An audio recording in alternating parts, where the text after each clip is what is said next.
जंगल में 5 गरीब बहू का पेड़ों से बना घर का जुगाड़ू सामान। आज जंगल में रामकली जी की पड़ोसनें उनसे मिलने आई हैं। लो काकी, हमारे फ्रिज का ठंडा ठंडा पानी पियो। यहाँ जंगल में फ्रिज कहाँ से आया? बहन, हमारे घर में fridge, washing machine, table, bathroom सब है जंगल में ही। हम तुम्हारी तरह अमीर नहीं है, लेकिन मेरी जुगाड़ू बहुओं के कारण सब पॉसिबल हो गया। मेरी तरह आप भी यही सोच रहे हैं ना? आखिर ये लोग जंगल में क्यों रह रहे हैं और जंगल में इतनी सुख सुविधाएं आई कहां से? चलिए, अब तो ये स्टोरी देखने के बाद ही पता चलेगा। 4 दिन से बारिश रुकने का नाम तक नहीं ले रही। पहले घुटनों तक पानी था, अब तो कमर तक हो गया। माँ, अब हमें रहने का कोई जुगाड़ ढूंढना चाहिए। हम ज्यादा देर तक यहाँ नहीं रह सकते। पापा, हमको बचाओ, हम डूब जाएंगे। पापा, हमें गोद में उठा लो, वरना हम डूब जाएंगे। अब गले तक पानी आ रहा है। घंटों से ऐसे पानी में खड़े खड़े अब घुटनों में दर्द हो रहा है बेटा। अजी, आप मुन्ना को गोद में ले लो, मैं पलक को उठा लेती हूँ।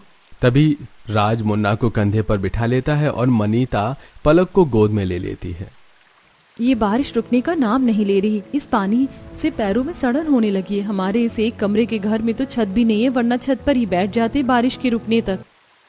यहाँ जल का स्तर बढ़ते जा रहा है। इससे अच्छा हमें अपने पड़ोसियों से मदद मांगनी चाहिए, शायद कोई मदद कर दे।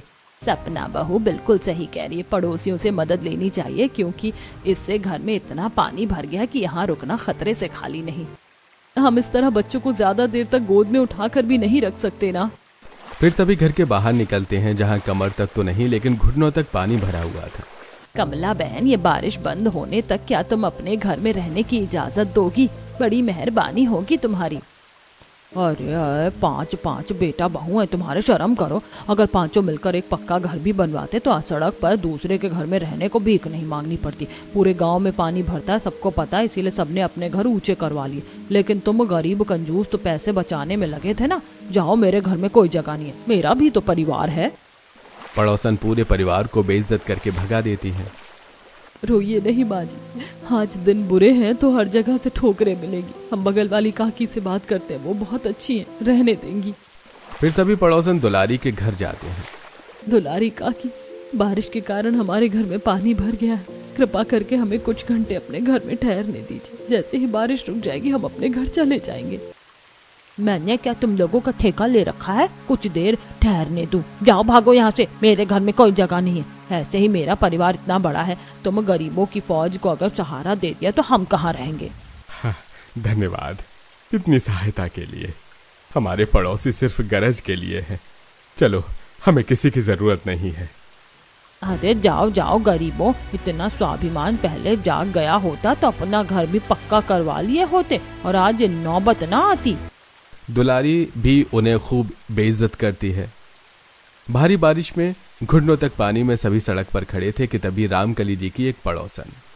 रामकली बहन, चाहिए तो कुछ समय के लिए मेरे घर में छत पर तुम सभी ठहर सकते हो, लेकिन मैं ज्यादा देर तक नहीं रोक पाऊंगी, क्योंकि मेरे घर में बहू बेटों की चलती है और तुम्हें तो पता है ना।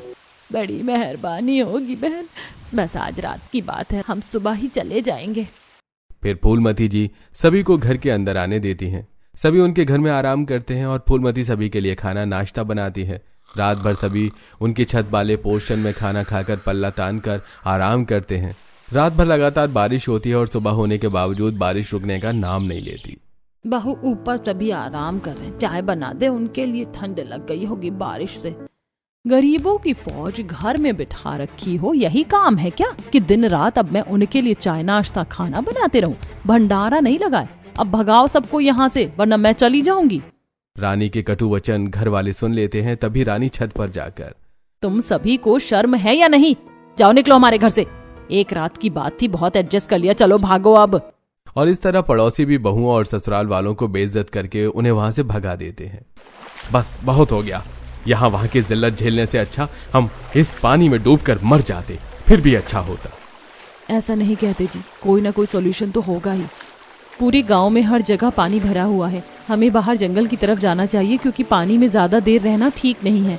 अगर सांप या बिच्छू रहा और काट लिया तो दिक्कत हो जाएगी। सभी पानी में चलते हुए जंगल की ओर बढ़ते जाते हैं। इतनी बारिश में जंगल में भी जाकर क्या फायदा? हमारे रहने के लिए जंगल ठीक नहीं है।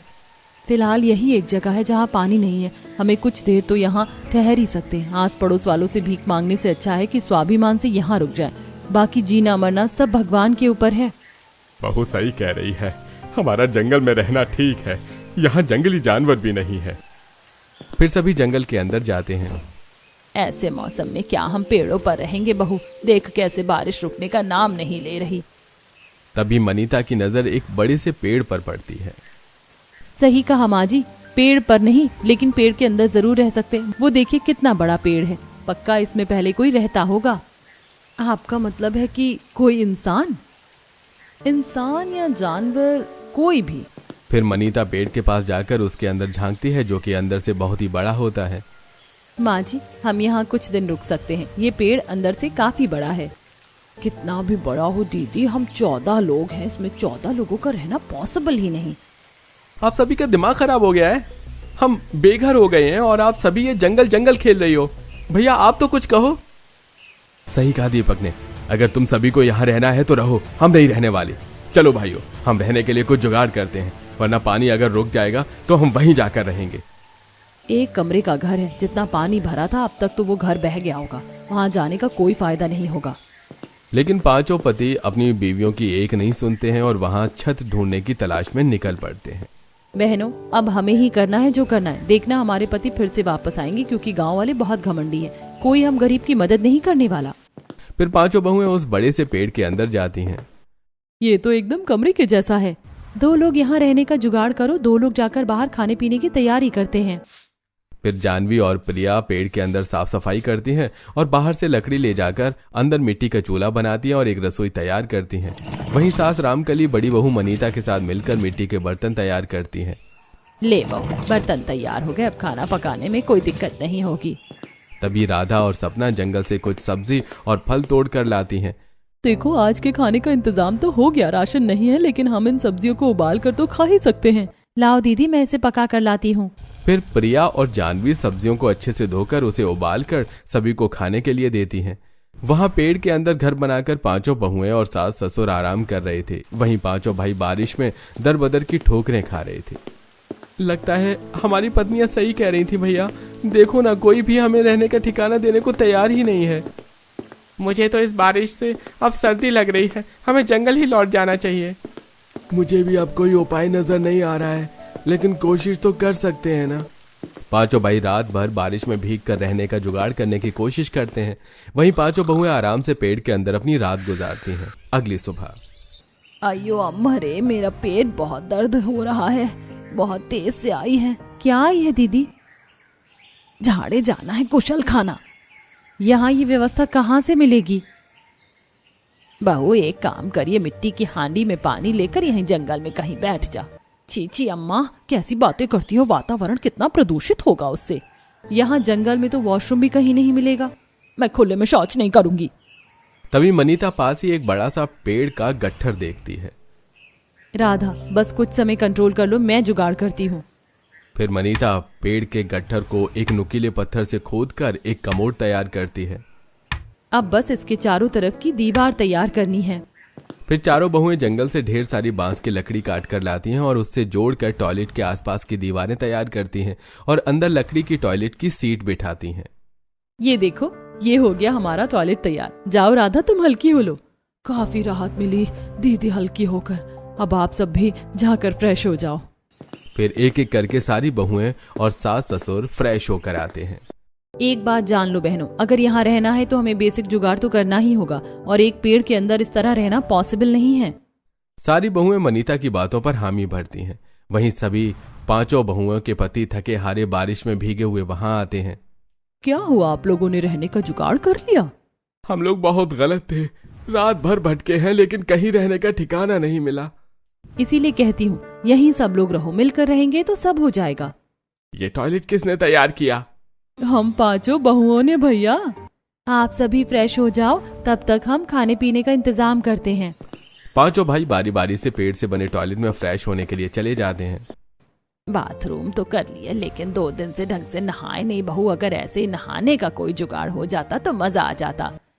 वैसे भी ऐसे खुले में नहाना अच्छा नहीं लगता और बिना नहाए कितने ही दिन रहेंगे। मेरे पास एक जुगाड़ है, क्यों ना हम इस पेड़ में बाथरूम बनाएं। ये पेड़ काफी मोटा है, कोई तकलीफ भी नहीं होगी। हाजी आप ना शावर और नल लेते आओ और एक लंबी पाइप भी लेते आना। हम पाइप डायरेक्ट नदी में डाल देंगे, वैसे भी नदी बगल में ही है। ठीक है। फिर राज विवेक के साथ नल लाने के लिए बाजार जाता है और बाकी के 3 भाई जंगल से बांस की लकड़ियां काट कर उस बड़े से पेड़ के ऊपर एक और घर बांधने लगते हैं। वहीं बहुएं पेड़ में नहाने के लिए बाथरूम बनाती हैं। ये लो, मैं नल ले आया। लाओ भैया, मैं इसे फिट कर देता हूँ। फिर दीपक नल और शावर बाथरूम में फिट कर देता है और सोनू पाइप का एक सिरा नदी में डाल कर आता है तो दूसरा सिरा नल से जोड़ देता है। अरे लो, हो गया नहाने के लिए पेड़ में जुगाड़ू बाथरूम भी तैयार। मैंने तो कभी सोचा भी नहीं था कि मेरी 5 बहुएं इतनी जुगाड़ू है। कोई सोच भी नहीं सकता कि पेड़ के अंदर भी नहाने के लिए बाथरूम हो सकता है। मम्मा ये तो बहुत बढ़िया है। वाकई मम्मा ये काफी बढ़िया है, इसमें तो पहले मैं ही नहाऊंगा। नहीं नहीं, पहले मैं नहाऊंगी। चलो मैं दोनों को नहला देती हूँ। फिर सभी बारी बारी से पेड़ में बने बाथरूम में नदी के ठंडे पानी से शावर लेते हैं। वाकई नदी के ठंडे पानी में नहाकर तो मजा ही आ गया। अब बहू बढ़िया सा खाना बना दे बस। बहुएं फिर से पेड़ के अंदर बने घर में जाकर सभी के लिए खाना बनाना शुरू करती हैं। कल जो सब्जियां रखी थी वो तो सड़कर खराब हो गई और कल का बचा हुआ खाना भी खराब हो गया। जंगल का टेम्परेचर भी बाहर के टेम्परेचर से थोड़ा अलग है ना, इसीलिए। लेकिन दीदी ऐसे कब तक सामान बर्बाद होगा? अगर फ्रिज होती ना तो ये ना होता। जैसे बाथरूम और टॉयलेट बनाए हैं वैसे ही फ्रिज भी तो बनाई जा सकती है ना। बिल्कुल, बस हमें कूलिंग के लिए गैस की जरूरत पड़ेगी। दीदी भैया को कबाड़ी के यहाँ भेज दो, उसके यहाँ एक खराब फ्रिज पड़ी हुई थी, उसका कूलिंग सिस्टम मिल जाएगा तो फ्रिज बनाना भी पॉसिबल है। हाँ ये सही रहेगा। अजी आप कबाड़ी के यहाँ जाकर देखो ना, वो खराब फ्रिज ना बिकी हो तो। राज मनीता के कहने पर कबाड़ी के यहाँ जाता है और वो खराब फ्रिज महज 200 रुपए में खरीद कर लाता है। ये लो मनीता, ये खराब फ्रिज का कूलिंग सिस्टम है। बस अब काम हो जाएगा। फिर 5 बहुएं मिलकर पेड़ के अंदर फ्रिज बनाती हैं और उस खराब फ्रिज का कूलिंग सिस्टम पेड़ में बनी फ्रिज में फिट करती हैं, जिससे वो फ्रिज चालू हो जाती है। अरे वाह बहू, ये तो तूने कमाल कर दिया। मेरी बहुएं तो काफी ज्यादा जुगाड़ू हैं। अब कोई भी सब्जी या खाना बर्बाद नहीं होगा। मम्मी ने तो जादू कर दिया, पेड़ में फ्रिज बना दी। मम्मी इसमें बर्फ भी जमती है क्या? हाँ जमती है ना। अरे वाह, फिर तो मजा आ जाएगा। सभी हंसने लगते हैं। सभी मजे से जंगल में बने घर में रहने लगते हैं। ऐसे ही दिन बीत रहे थे। फिर एक सुबह, ये देखना बहू, हाथ पूरा लाल हो गया है, जाने क्या हो गया। माँ जी मेरे भी पीठ में रैशेस हो गए हैं। मुझे लगता है पेड़ के अंदर खुरदुरी लकड़ियों पर सोने की वजह से हो रहा है ये सब। हाँ, मेरे भी पूरे शरीर पर लाल लाल हो गया है। दीदी क्यों ना हम जंगल में जो कटे हुए पेड़ों के जो गट्ठर है उससे बेड बनाए, वरना ऐसे ही शरीर लाल होती रही तो डॉक्टर का खर्चा बढ़ जाएगा। हाँ सपना सही कह रही है दीदी, हमें बेड बना लेना चाहिए। वैसे भी यहाँ बहुत सारे कटे हुए पेड़ों की लकड़ी के गट्ठर पड़े हुए हैं। फिर 5 बहुएं मिलकर अपने पतियों की मदद से पेड़ों के गट्ठर से बेड तैयार करती हैं और रुई के पेड़ से रुई निकाल कर उसका तकिया बनाती हैं। अरे वाह मेरी बहुओं, जियो, तुम लोगों ने तो कमाल कर दिया। अरे वाह मम्मी, ये तो काफी आरामदायक बेड है। हमारी जिंदगी तो गांव से अच्छी यही है, यहाँ सुकून भी है मम्मी, और लाइफ भी कितनी अच्छी हो गई है। मुन्ना सही कह रहा है, और गांव के घर में तो कभी हमें इतनी सुख सुविधा नहीं मिली जितनी यहाँ है। आप लोगों के जुगाड़ के कारण ही ये सब पॉसिबल हुआ। अब 5 बहुएं पेड़ से बने घर में खाना बनाती हैं और उनके पति जंगल में लकड़ियां काटते, जिससे उनका गुजारा होता। हमारी रोजमर्रा की जिंदगी तो अच्छी बीत रही है, लेकिन हमें कुछ ऐसा करना होगा जिससे हम कमाई भी कर सके, ताकि आगे चलकर एक अच्छा घर ले सके। आखिर कब तक हम यहाँ जंगल में लकड़ियों से बने घर और सामान के बीच रहेंगे? दीदी इसके लिए तो मेरे पास एक आइडिया है। क्यों ना हम बाजार में लकड़ी से खिलौने बनाकर बेचें और लकड़ी से अलग अलग तरह की वस्तुएं। इससे हमारी कमाई भी शुरू हो जाएगी और हमारे पतियों की मदद भी। हाँ, जानवी का जुगाड़ तो काफी अच्छा है।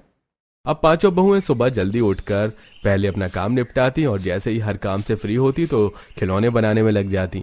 5 मिलकर ढेर सारे लकड़ी के खिलौने बनाकर उसे बाजार में बेचकर आती, जिससे उन्हें अच्छे पैसे भी मिल जाते। ऐसे ही एक दिन जब बहुएं बाजार में खिलौने बेचकर वापस घर जा रही होती हैं, तभी अरे रामकली की बहुओं, तुम यहाँ खिलौने बेच रही हो? लगता है तुम्हारी हालत अभी भी खराब है। बताओ कौन से सिग्नल पर मांगने का काम शुरू किया है? अरे बाजार बाजार घूम कर डाका डालने का काम शुरू तो नहीं किया, लगता तो ऐसा ही है। अपने जैसा समझा है क्या काकी? हमारा लोगों के घरों में डाका डालने या तिरछी नजरों से देखने का काम नहीं है। हम फिलहाल जंगल में रह रहे हैं, आओ कभी हमारे घर। पांचों बहुएं इतना कहकर वहां से निकल जाती हैं। जंगल में रहती हैं, कह तो ऐसे रही हैं जैसे जंगल में बंगला बना लिया इन गरीबों ने। जाकर देखते हैं कौन सा बंगला बांध लिया इन्होंने, वहां जाकर इनकी इज्जत की धज्जियां उड़ा देंगे। फिर तीनों औरतें जंगल में बहुओं का घर देखने के लिए जाती हैं। कहाँ रहती हैं ये पांचों कलमुही? अभी तक तो दिखी नहीं है। तभी मनीता को तीनों पड़ोसने सामने से आते हुए दिखती हैं। आओ आओ काकी, हम यहीं रहते हैं। हमारे पेड़ घर के अंदर चलो काकी, हम आपके लिए खाने पीने की व्यवस्था करते हैं। ये लोग सच में जंगली हैं, जंगल में जाने कैसे रहते हैं। तीनों मुंह बनाकर पेड़ से बने घर के अंदर जाती हैं। आओ बहन बैठो। ये घर तो अंदर से काफी बड़ा है और यहाँ सोफा कैसे आया? ये तो मेरी बहुओं ने बनाया अपने जुगाड़ से। वो देखो बेड भी बहुओं ने ही बनाया है। तभी सपना तीनों बूढ़ी पड़ोसनों के लिए फ्रिज का ठंडा पानी और ठंडी ठंडी रसगुल्ले लाती हैं। ये रसगुल्ले इतने ठंडे कैसे हैं? इतनी देर में तुम बाजार से भी नहीं ला सकते। ये तो मैंने अपने कोमल कोमल हाथों से बनाई है। खाओ आंटी जी, शर्माओ नहीं। इतना ठंडा पानी कहाँ से लाई तुम? अपनी फ्रिज से दुलारी काकी। वो क्या है ना, हमें पता था कि आप आने वाली हो और आपको तो ठंडा पानी पीने की आदत है, इसीलिए मेरी पांचों बहुओं ने मिलकर फ्रिज बनाई है। चलो दिखाती हूँ। फिर सास तीनों बूढ़ी औरतों को फ्रिज दिखाती हैं और वो तीनों फ्रिज देखकर काफी हैरान होते हैं। तभी ठंडा पानी पीने के कारण उनमें से एक को टॉयलेट लग जाती है। अरे दुलारी, जल्दी घर चल, जोर की आई है। यहीं कर ले, कहीं साइड में, जंगल ही तो है। फूलमती काकी, आप कुछ परेशान लग रही हो, क्या बात है बताओ? जोर की आई है और क्या बात है? तुम लोगों को तो जंगल में जाने की आदत है, लेकिन हम तो तुम्हारे जैसे नहीं है ना, गरीब भिखारी। कितनी जजमेंटल हो आप लोग। हमारे यहाँ हर सुविधा है, जब टॉयलेट जाना है तो बताना था ना। चलो मैं ले चलती हूँ। फिर मनीता फूलमती को उनके द्वारा पेड़ से बनाए गए टॉयलेट में ले जाती है और कुछ देर बाद बड़ा अच्छा लग रहा है, हल्का होकर तो मजा ही आ गया। तीनों पड़ोसने उनका पूरा घर देखती हैं और देखती हैं कि कैसे बहुओं ने अपने जुगाड़ से पेड़ से toilet, bathroom, fridge, sofa, bed सब बनाया है। ये देखकर उन्हें एहसास होता है कि वो उन्हें जज करने में कितनी गलत थी। तभी उनमें से एक, बहुओं और रामकली जी, हमें माफ करना बहन, हमने हमेशा तुम सबका मजाक उड़ाया, लेकिन तुम्हारी बहुएं वाकई काफी काबिल हैं। इन्होंने जो कर दिखाया ये तो हमारे बस की भी बात नहीं है। काकी, हम गरीब जरूर हैं लेकिन बेईमान नहीं। गरीब होना गुनाह नहीं, हार मान लेना गुनाह है, और हमने हार नहीं मानी। हम मान गए बहू, अगर मन में हिम्मत हो तो जंगल में भी घर बन सकता है। आज तुम पांचों ने साबित कर दिया। रामकली को बहुओं की तारीफ होते देख काफी गर्व होता है और अब पांचों बहुएं अपने ससुराल के साथ खुशी से जंगल वाले घर में रहने लगती।